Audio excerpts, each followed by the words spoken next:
Hi, Kathy here from Eclectic Images. Thanks for joining me today.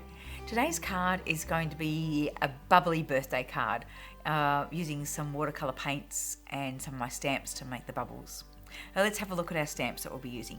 So to start with, I've got an image from the BeeArty, it's called Chill Time, the set. It's from the Fun in the Sun range.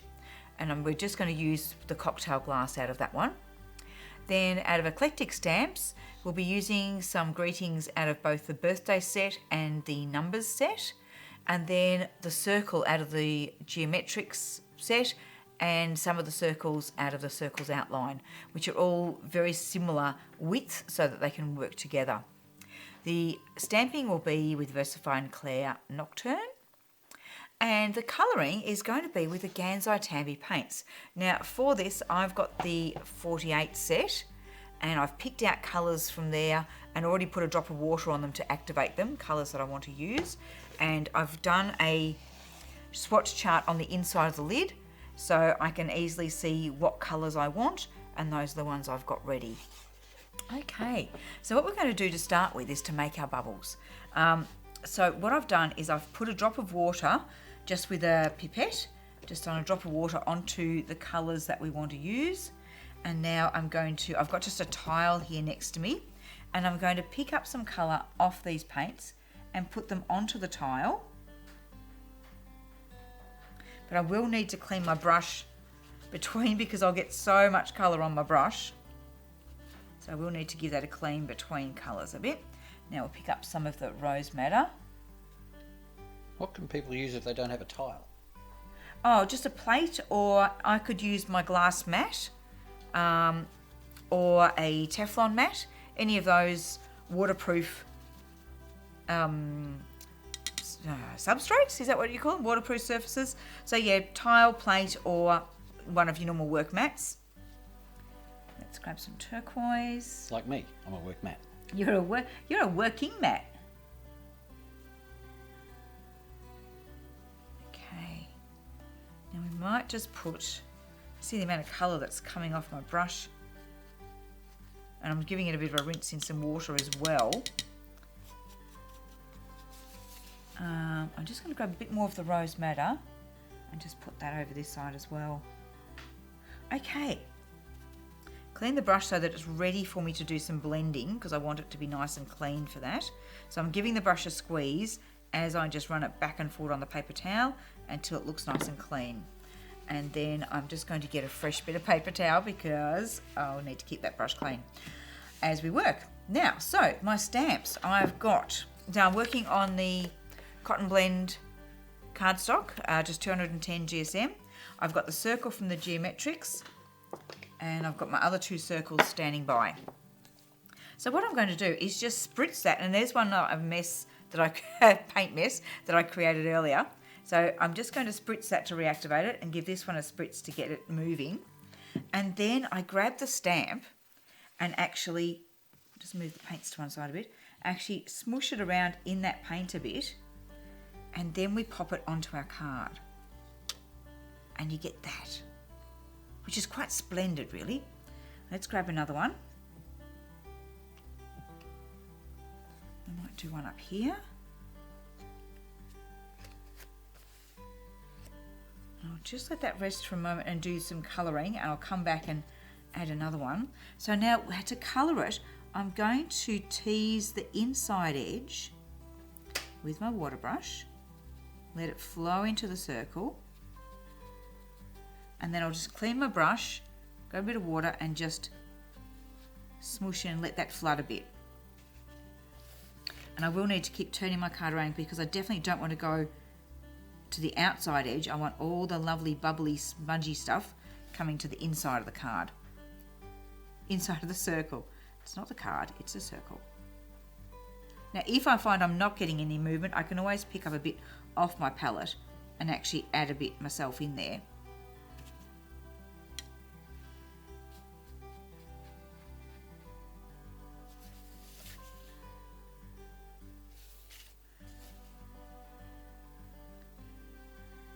Let some colours blend together. Now I'm a little bit fussy that I don't like watercolour lines, so I'm just going to add a bit more water in there and just soften those and let them smush a bit more.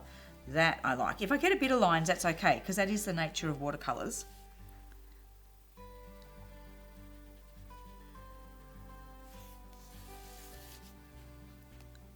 Now, when I did a sample of this card, I actually coloured each bubble as straight away after I stamped it. And now this time I'm trying, how do we go if we let them dry a bit?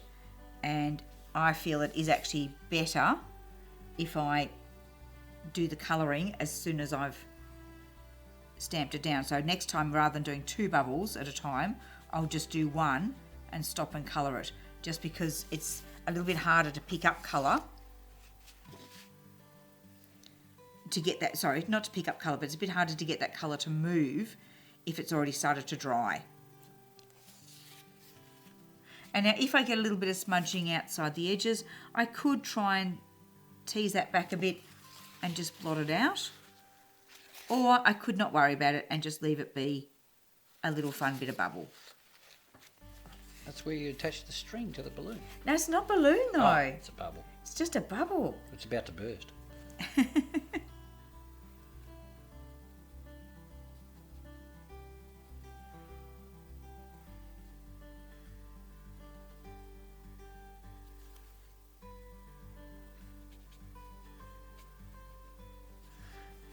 So we're going to do another one. Now I'll give my stamp a little bit of a clean there because, sorry, that was a little bit close. I'm going to dip into the other well of colour, which has got a bit of green in there as well as blues and purples. That may not have been wet enough. Let me just give it a little bit of a spritz and just pick that up again. Okay, now let's do this one down here. Now, with the nature of watercolour paints, if I actually let these ones dry, I could then overlap another bubble over the top of it and it wouldn't smudge together.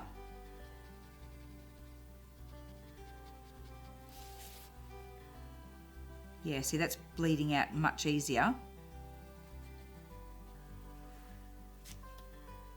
because it's fresher and wetter. Again, just keep turning your card. And if you're not getting enough, add a little bit of actual paint in there. It does seem to be the blue that's not reactivating as easily for me.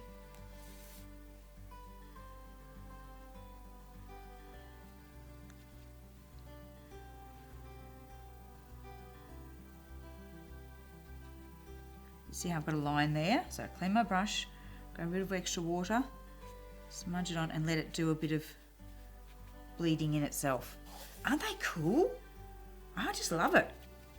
I've seen it done with people using a glass. So they pick up a tumbler and put that in it. But I thought, I've got these different sizes of circle stamps.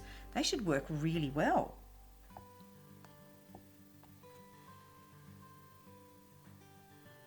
And they do.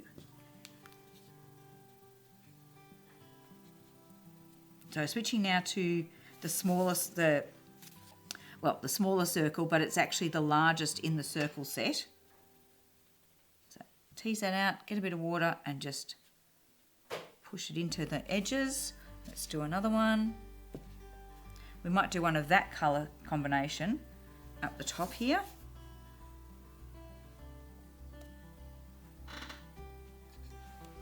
I'm just going to pop that one onto my cleaning pad. Let's do some teasing. So you do get some interesting colour combinations happening, which I really like, just seeing what happens. And I have to keep remembering to clean my brush before I put it into my glass of water because I really want that glass to stay with clean water. And these colours are so vibrant. Now let's switch to, this one is in our set. So we've used that one and I'm now switching to this size here. Okay, poor Matthew, I hope he's keeping up with all this. Let's do a nice purpley one in there. You didn't get any blue. Let's just give that reactivated a bit.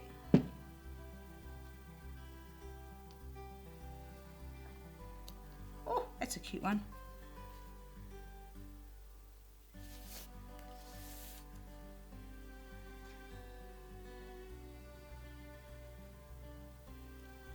Clean my brush, grab a bit of water, bit of a smudge, and then let it. These are watercolour paints, so you do have to just walk away and let them do their own thing.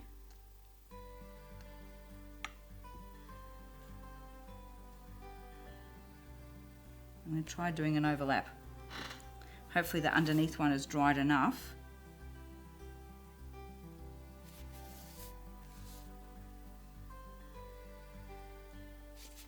Clean, bit of fresh water.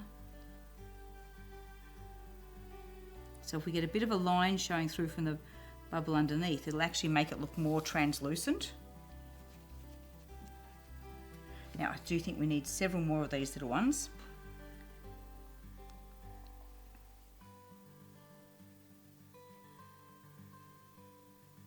I don't know where to put it.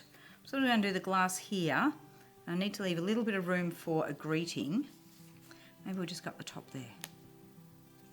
And then I'll have to look at how many bubbles I've got, because an odd number is going to look better than an even number.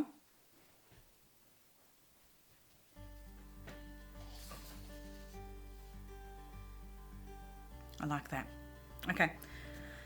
Sometimes you just got to say stop there and move on to the next bit. So the next bit is to get our little champagne glass and our Nocturne ink.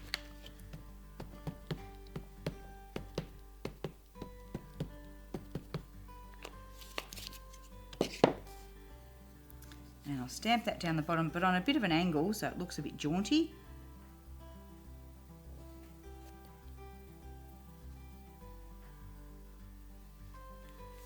So my imagining is that all these bubbles of bubbly are coming out of this lovely bubbly drink. So they're actually champagne bubbles. I can't say that, can I? Bubbly, no, that's why I'm just saying bubblies, because we can't say champagne bubbles. Well, we can. We perhaps imported it from France.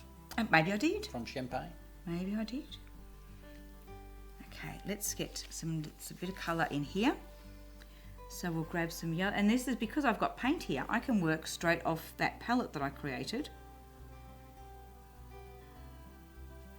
A little bit of where there's a bit of orange happened there.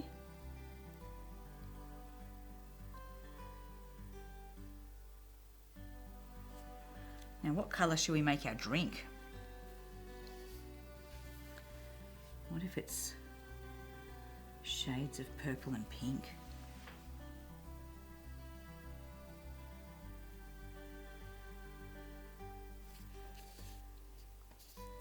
I don't know what cocktail that would be. Potent. Potent, yes. What's perfect? Purple parfum. Sounds good to me.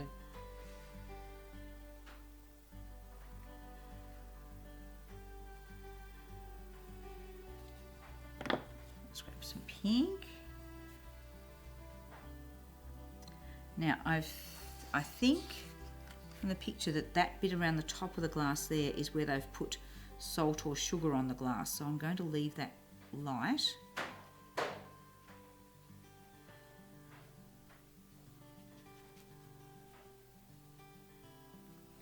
But we'll add a bit of pink there where the drink is foaming up a little bit, ready to release more bubbles.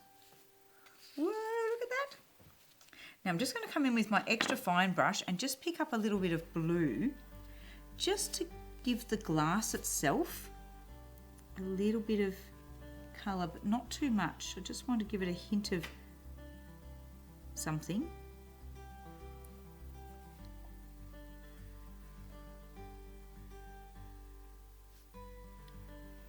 Just so it doesn't look forgotten.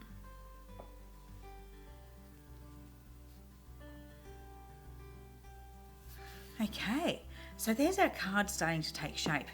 Now the other thing that I want to be able to do on the bubbles is add some highlights. Now this can be done with something like a white gel pen.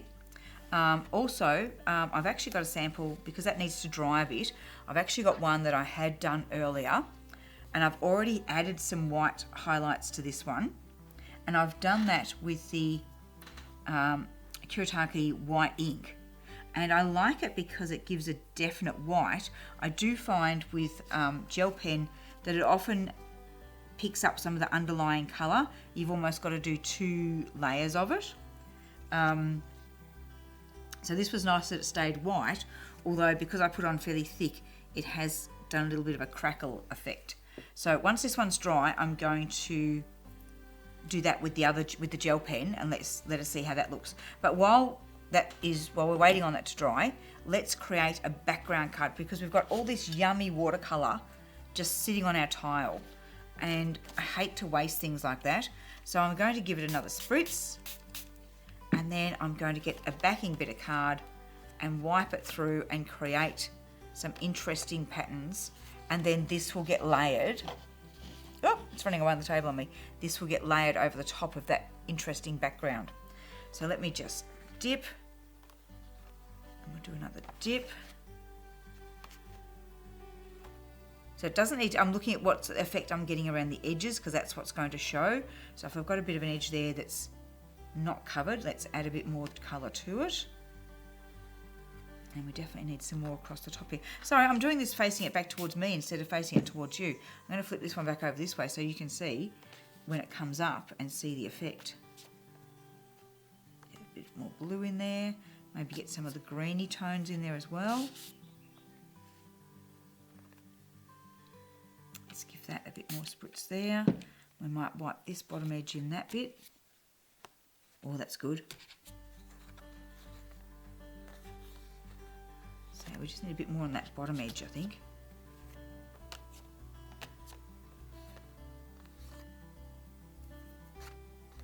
Better. Let's just do a final scraping all the way along and see how much colour we can actually just pick up and make look interesting.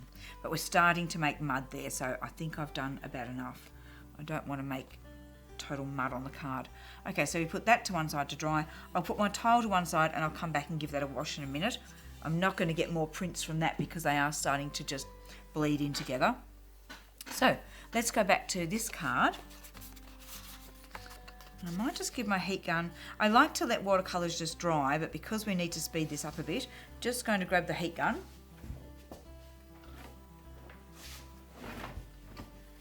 And give that a bit of an extra dry so that we can then add the white over the top. And sorry, Matthew, I just ran away completely then.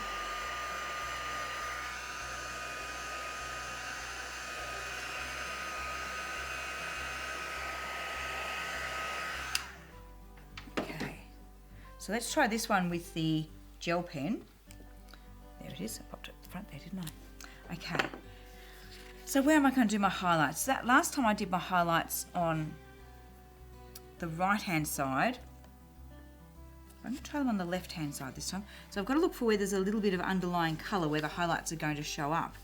So holding the card down flat there. I often find I need to run my gel pen off on a bit of scrap paper first just to get it running.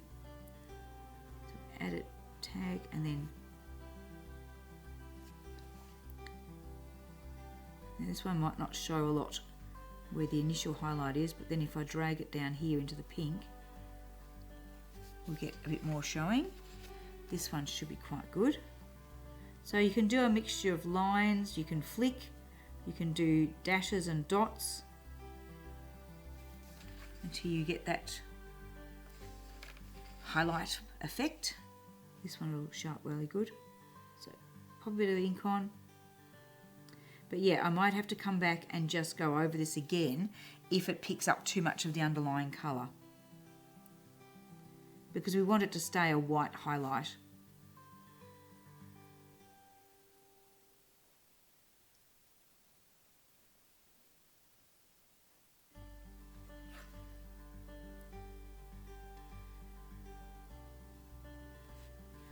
And we can go around the top of that glass, but also to add maybe a little highlight just in the drink, just to make that look a bit more interesting too. So there we go. Matthew might be able to get a close up there to see those highlights.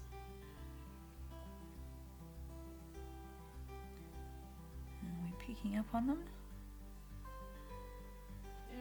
Yep, good. Okay, Now let's move on to back to our, I've already prepared this one earlier card. And I'm going to stamp in a greeting. So I've got my numbers set and we're going to stamp 21st and then just wishes. But I'm going to stamp the ST of the 21st first, because if I stamp 21, I might not then be able to fit this on. So I'm actually going to work backwards. So there's our ST. Then we grab our number 1.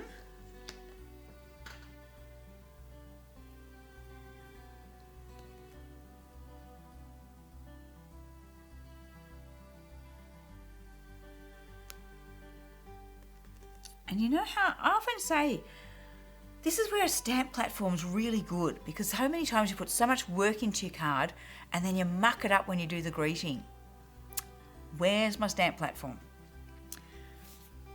So now I'm having to go over that again and try and line it up and try and not spoil my card. Oh, and I've got as tight a close-up as I can. Oh, you nasty. To show your perfection. To show the perfection. Well, it's not perfection, but it's okay.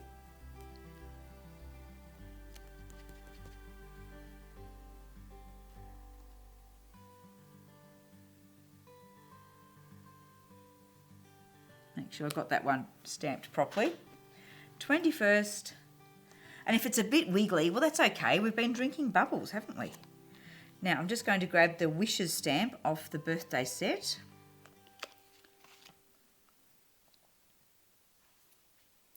And we'll pop that in below. 21st wishes. Awesome. That's a great set, that number set, because you can just make it work for any birthday. It's got the D, the TH, ND and SC, so you can just put any combination of numbers. Okay, so we've got our 21st wishes, looking really cool. We've got our background card. Has it dried enough to put us together? I think it has, so let's just grab some double-sided tape quickly. Says me, quickly, can't find the end of the tape. How often does that happen? I reckon all the time. That is a very cool background. And totally random. You would never get one the same as it again.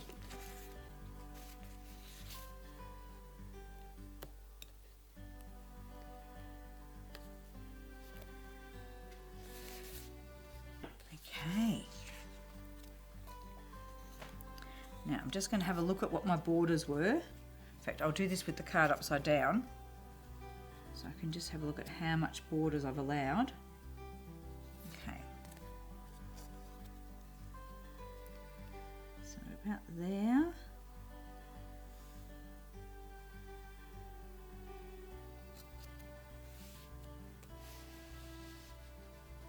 Oh wow. I am in love. Oh dear, this is fabulous. This is so much how I wanted it to turn out. Oh Matthew, stop laughing over there. I'm allowed to be excited over a card. Okay, so that's our Loads of Bubbles 21st Wishes card. I hope you like the technique there. I think I'm going to be doing this one quite a bit because that was a lot of fun. Thank you for joining me today, and we'll see you again next time.